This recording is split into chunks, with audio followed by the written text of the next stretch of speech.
I'm starting with a big roasting chicken. First thing I want to do is salt and pepper the inside of the cavity. I've already washed and patted it dry. Lots of salt inside to give it lots of flavor.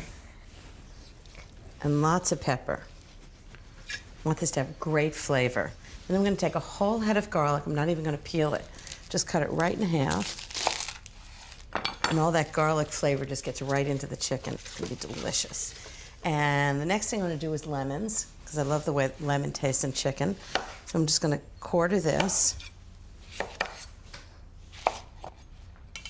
and put that right into the chicken just that way. And then some fresh thyme, big sprig of fresh thyme right in the middle. All this is really just to give the chicken more flavor as it roasts. If you have other herbs around, like oregano or rosemary or something like that, you can also use that, but I particularly like thyme. Okay, now I'm going to show you how to truss a chicken. It's really simple. Just want to do two things. I'm going to tie the legs together, a little bit of kitchen string. Just tie these guys together. This is really about making sure that the chicken cooks evenly. If the legs are flapping around in the pan, they're going to cook faster than the rest of the chicken. And the wings are the same thing. You don't want them flapping around in the pan. So what you want to do is just turn them backwards and tuck them right underneath the body of the chicken. And it keeps them close. Just like that. I'm just going to brush the whole top with butter, just to make sure that it has lots of flavor and that it browns really nicely in the pan. Then I'm going to sprinkle it with lots of salt and pepper.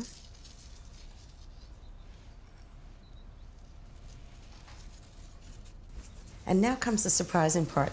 I'm going to put strips of bacon over the top, which is going to actually give it lots of flavor. And then later, I'm going to crumble the crisp bacon into the salad. So it's going to be a combination of dishes.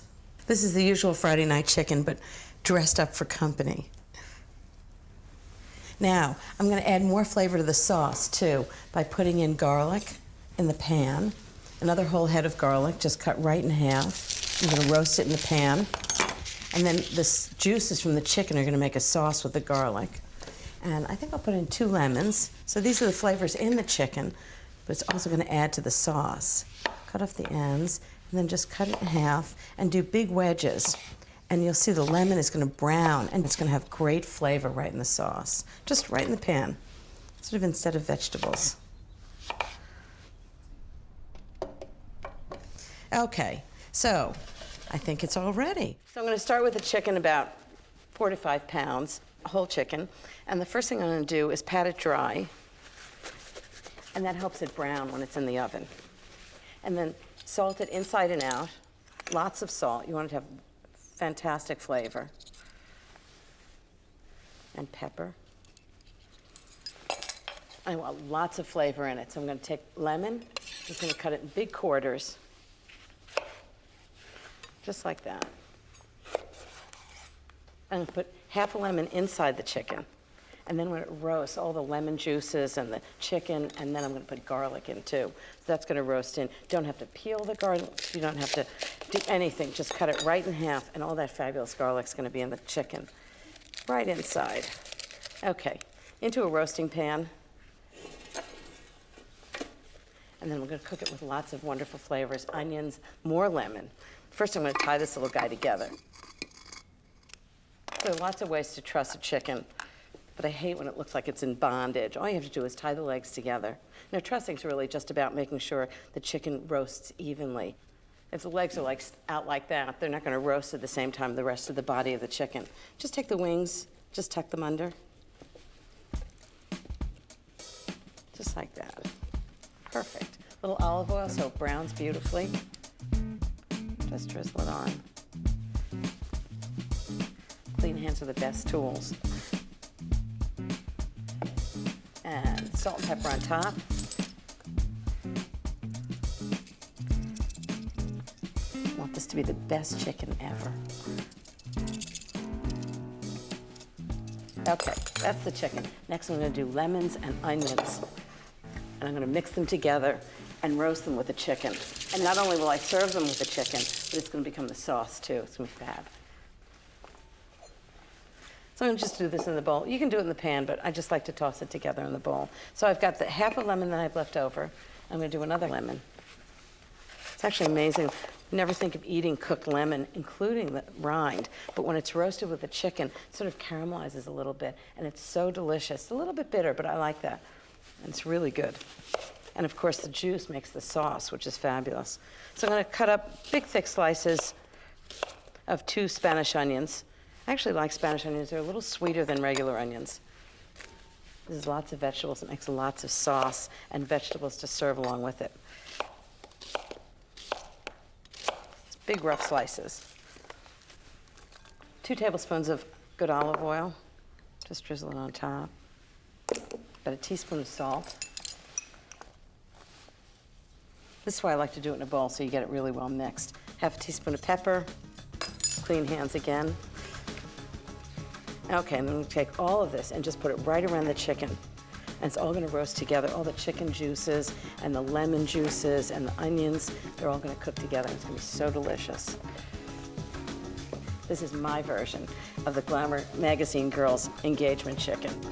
Okay, into the oven, 425 degrees, and depending on how big the chicken is, it'll be about an hour and 15, an hour and 30 minutes. Skillet roasted chicken and potatoes is the perfect comforting weeknight dinner. So what I did was I marinated chicken thighs in buttermilk, and what that does is really tenderize it for like 8 to 12 hours. Not more than that, otherwise it gets too tender. I'm just gonna take these chicken thighs and put it in a skillet, a little oil in the bottom, and just let the marinade drain off. These are bone-in, skin-on chicken thighs. Okay, this is the last one, right in there. You want space between them so they roast really evenly. So I'm gonna start with 2 tablespoons of mustard. And just a splash of white wine. I'm using Chablis, but whatever you have in the fridge. Just mix them together. This really has great layers of flavor because the mustard and wine, and then I'm gonna add thyme.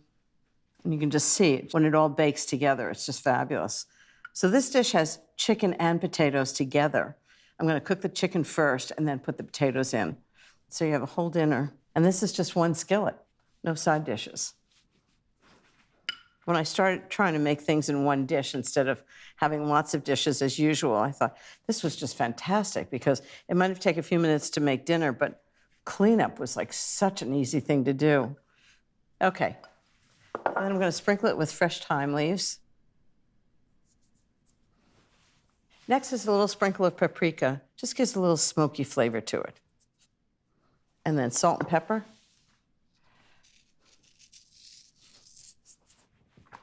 Pepper. Nice thing about this dish is everybody loves it. Chicken and potatoes, what's not to like? Okay, into the oven, 350 degrees for 30 minutes.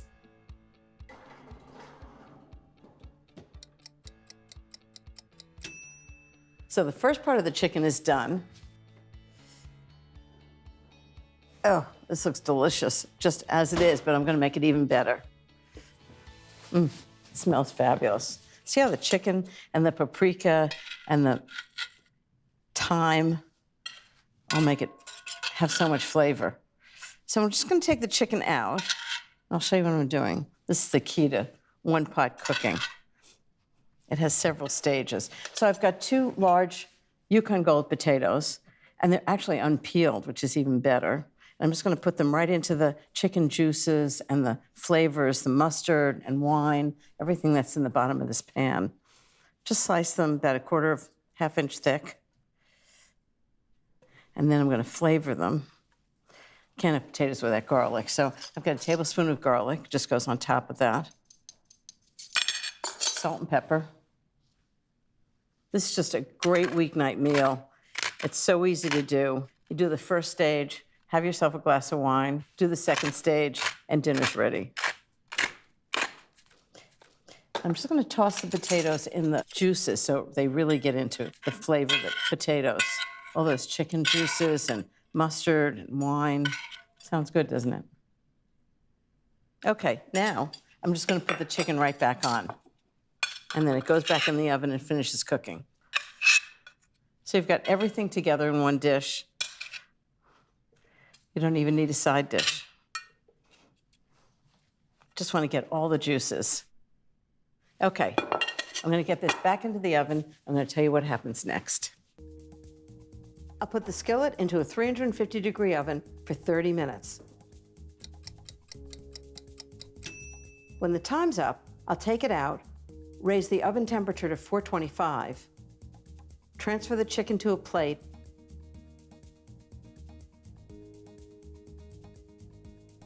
and cover it loosely with foil. While it rests, I'll put the potatoes back into the oven for 15 minutes to get them brown and crispy. Then it's back to the oven to remove the potatoes. Yum. And I'll put the chicken back on top of the potatoes, ready for serving.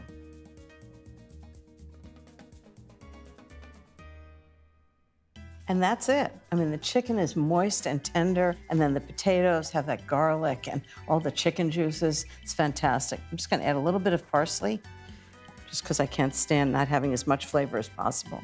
And a little bit of chive. Had some in the garden. So when somebody asks you that age-old question, what's for dinner? Here's the answer: skillet roasted chicken and potatoes. It's just delicious. It's Friday night, and most Friday nights involve Jeffrey coming home and a roast chicken dinner. But I think tonight I'm gonna shake it up a little bit. I'm gonna do a skillet roasted lemon chicken, which is kind of like roasted chicken, but better. So first thing I'm gonna do is make a marinade, kind of a rub for the chicken. It's gonna give it a lot of flavor. I need 2 teaspoons of fresh thyme leaves, 1 teaspoon of whole fennel seeds, a tablespoon of salt. Seems like a lot, but it's a whole chicken. Teaspoon of pepper. I'm just gonna grind it all up together. This is a mini food processor. It's really useful. Comes in all different sizes. Okay, that's perfect. So I'm just gonna take 1/3 of a cup of olive oil, and I'm gonna mix the herbs right into it. I'm just gonna put all the spices right in. And the salt and pepper, all the flavors. Just whisk it right in.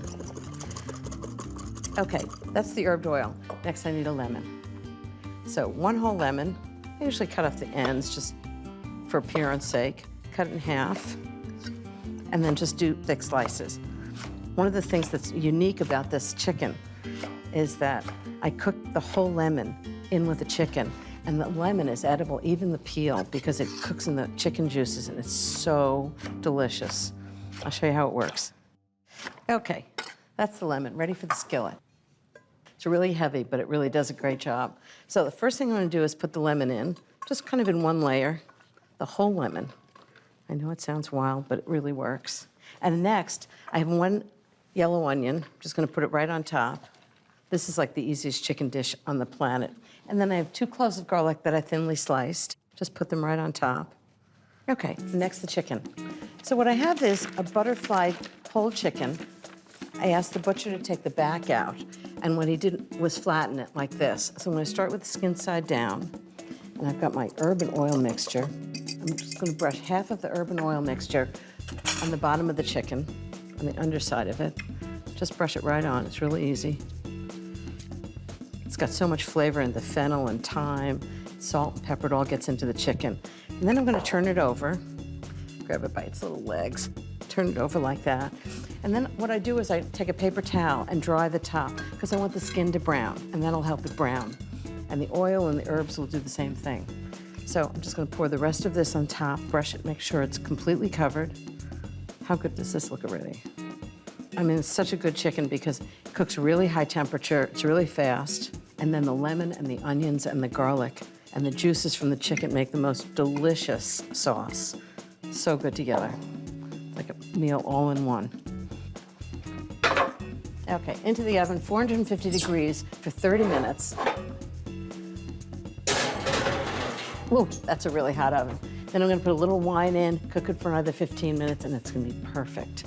Okay, I think the chicken's cooked for half an hour. And now I just need to put some wine in, about a half a cup. And make sure I put it around the chicken, not over it, because I really want the skin to brown and it'll stop it from browning. Perfect. Okay, back into the oven for 15 minutes, and then I'm gonna squeeze a lemon on it, give it lots of flavor, and then let the whole thing rest for 15 minutes. It's gonna be fantastic. Oh, this smells amazing. Wow, so good. Okay, the last thing I wanna do is put some lemon on it. When the chicken's hot, it just really absorbs the lemon flavor. And then I'm just gonna let it rest for about 15 minutes. I'm just gonna cover it with aluminum foil loosely, just keep it warm. Very hot, be careful. Just gonna cut it up. I just do it in quarters, but you can do it any way you like. It's easy to cut because the backbone came out. The butcher took it out. Okay, right back in the sauce, and then I actually serve it right in the pan.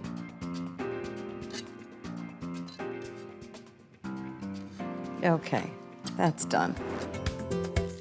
Roast chicken. I can do this in my sleep.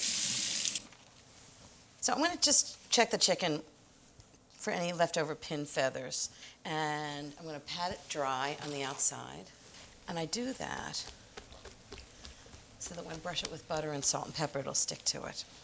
All the giblets have been taken out and saved for another time. So I'm just gonna stand it up like this and just salt and pepper the inside. Chicken can sometimes be a little bland, and so as much as I can do to give it lots of flavor, I'm gonna do. So salt and pepper inside, and then I'll show you my secret. And all you need to do is just take this whole lemon, cut it in quarters, and just stuff it in the middle. I'm going to take this entire head of garlic, cut it right in half so that you can see all the little cloves. When it's inside the chicken, it's going to be just like a hint of garlic, and it gets into the juices in the vegetables in the pan. It's so delicious. And then I have some fresh thyme, and just stuff it right inside this great chicken. Now all I have to do is brush of butter on the top, salt and pepper, and it's ready to go. You want to melt the butter, but not let it burn. Butter's actually better for this than olive oil. The butter has some milk solids in it that burn a little bit, so it makes the chicken nice and brown. Okay, that's good. So I'm going to brush the entire outside of this chicken, this gorgeous little chicken, and then season it with salt and pepper. I know it seems like a lot of salt, but it's really important for the chicken to have lots of flavor, and that'll do it. And pepper. Okay, this looks gorgeous. Now the next thing I'm going to do is truss it, which is sort of to tie it up so that it cooks evenly. The whole point of trussing is if its little legs are out like this, the legs can very easily get burnt and the meat can get overcooked. So what I want to do is pull it into its body so it cooks really well. And all I have to do is tie the legs together and it'll do that. And you'll see. There are all these very complicated ways to truss a chicken, but this is about as easy as it gets. So I want you to take a length of kitchen twine and just tie these little legs together. And I leave long ends so it's easy to take the twine off. Nobody wants to eat twine for dinner. So just like that. And then its little wings just go under here. Just tuck them under. The whole bird doesn't have to be wrapped in twine. I've seen some birds that look like they're in bondage. Roast chicken's just the best kind of comfort food. And the good news is it can be a really simple meal or it can be a really elegant one. All the juices from the chicken are going to get into the vegetables and they'll all cook together. And it's going to be so delicious. So into the oven, 425 degrees for about an hour and a half. That roast chicken smells so good. Oh, looks perfectly done. It's been in for about an hour and a half, and there are lots of ways to tell when a chicken is done.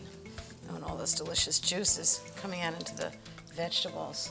So the first test, I'm just going to take this little string off so nobody ends up eating it. First test is to shake hands with its leg. If it wobbles like that, it's perfect.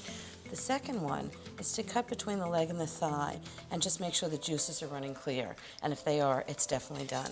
And it's done. So I'm just going to cover it with aluminum foil. It's really important when you're roasting meats, chicken, beef, anything, to let it rest for about 20 minutes after it comes out of the oven. I'm just going to keep it covered so it stays nice and warm. And all the juices run back into the meat, and it makes it so delicious. The trick to carving a chicken is I'm going to pull the leg off first. I find that easiest. So I usually take the legs off first, put them on my platter, and depending on how big the legs are, I'll just carve them a little bit, but not too much, into sort of chunks. And then the wing comes off. Ugh, it's just so juicy inside. It's just wonderful. A friend of mine said that Julia Child, how's that for a teacher, showed her how to do this, and it's really brilliant. I've done it ever since. Take the entire breast off in one piece, and then slice it directly across, like this. So every serving has a little bit of skin and a little bit of meat. And it's, frankly, I think, so much easier. The whole thing goes on the plate. When you cook a chicken at high temperature, the skin's one of the best parts because it's nice and crisp. And now the vegetables, I'm going to keep this for later for chicken stock.